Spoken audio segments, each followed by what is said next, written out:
Hey,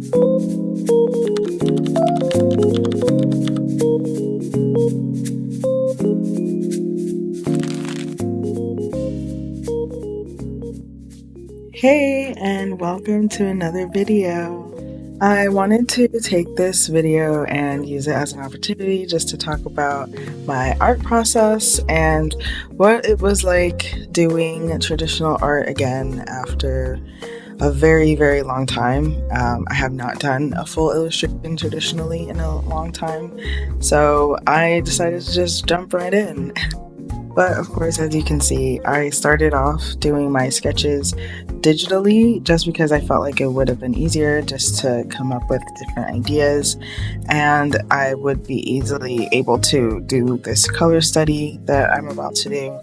I also know that although the colors aren't necessarily the same that you would get traditionally versus digitally, but I just really wanted to get a nice sense of where I was going with the piece, and I guess maybe just a little bit of comfort before diving into traditional art again. And don't get me wrong, I was also very, very excited to try this traditionally. So once I was done with the sketch on my iPad, I then went on to sketch on the watercolor paper, which was cold press watercolor paper, by the way. I chose to do the sketch in a purple colored pencil because I figured that it would show pretty well throughout the drawing and I wouldn't have to be worried about my sketch getting lost. And that normally wouldn't be a problem, but since I was a little bit messy and struggling a little bit, it did kind of bite me in the butt. It was covered up pretty well overall at the end, but I definitely learned a lot from doing this piece. I really wanted this piece to give spring vibes, really warm, really just bright and colorful, and also serene at the same time. And I just wanted it to be a little bit more dynamic than what I guess I feel like I usually do. I'm just really trying to push myself this year in my illustrations and just do things that are a little bit more out of my comfort zone and more complex. So I finished the sketch and then got started on creating my palette, or prepping my palette, which I was using just palette paper, which I do reuse, just because I couldn't find my palette at the time. And then I just got started. I wet the portions that I was going to start painting with the background, and I was doing a wet on wet technique, which is what I'm pretty much using throughout this piece, honestly. That's what really gives the look that I was trying to go for this time. I really wanted it to look different than my digital paintings, which my digital paintings tend to be a little bit more, they're saturated, they're bolder, the color is just really there, all of the details, the textures are, I would say, very strong and very hard. So this time I wanted to go in the complete opposite direction and be very soft and very light and airy. So a lot of the techniques I end up using are just a lot of blending, really soft applications, and just building things slowly.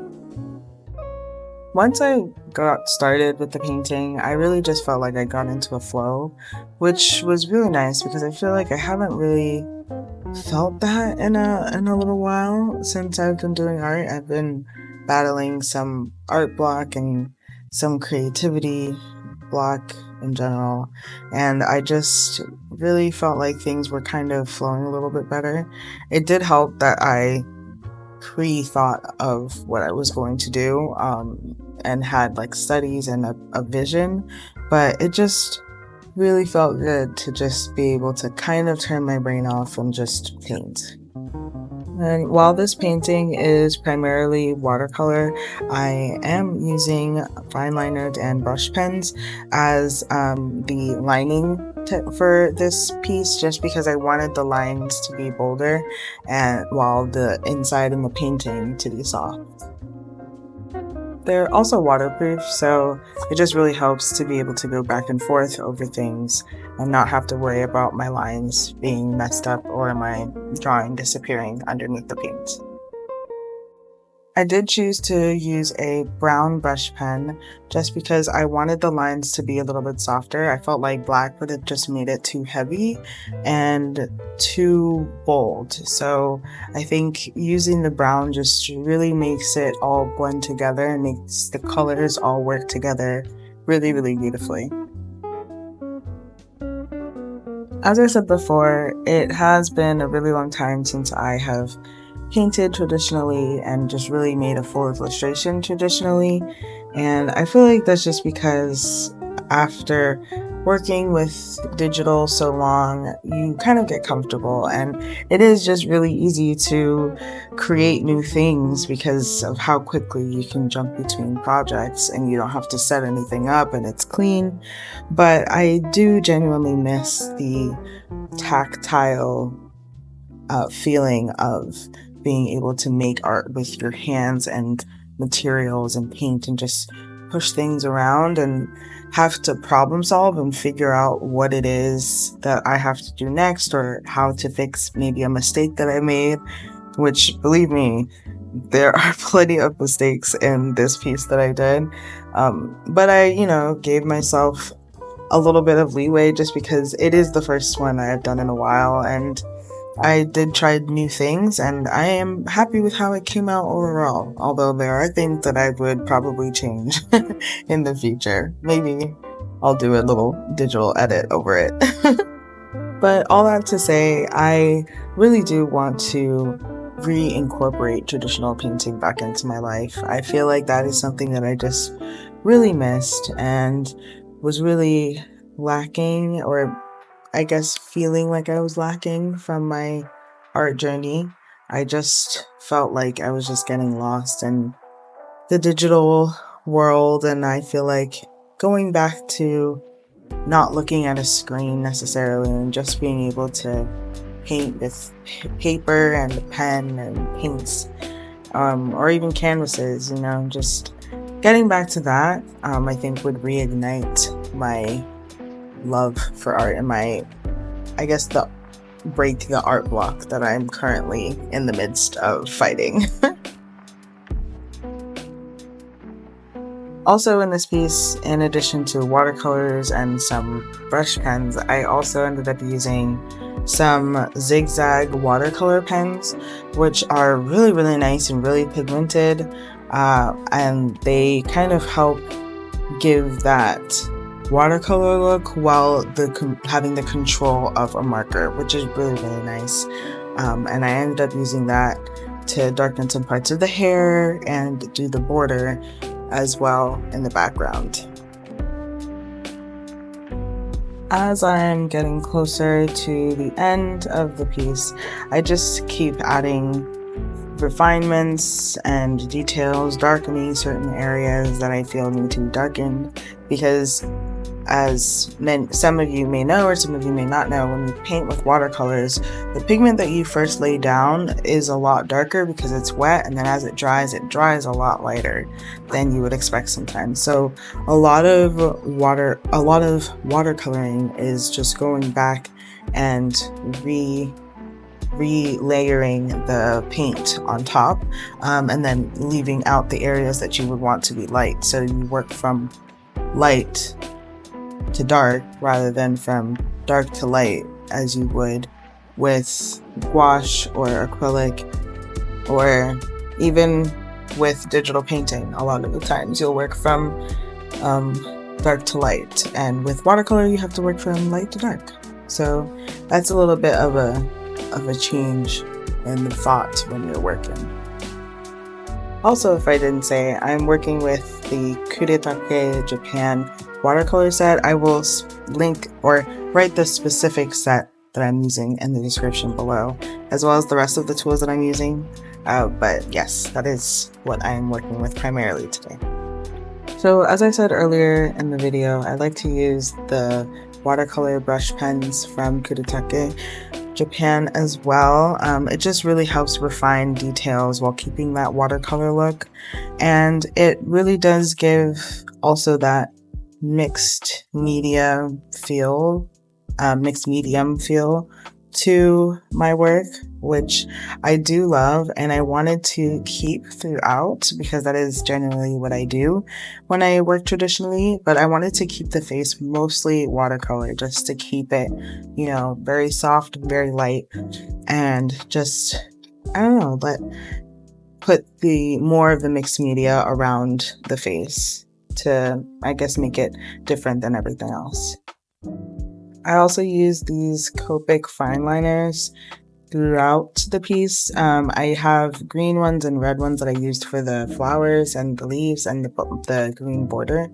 I just, again, feel like adding colored line just makes everything feel a little bit more cohesive, whereas when I have black lines, it kind of separates everything from one another.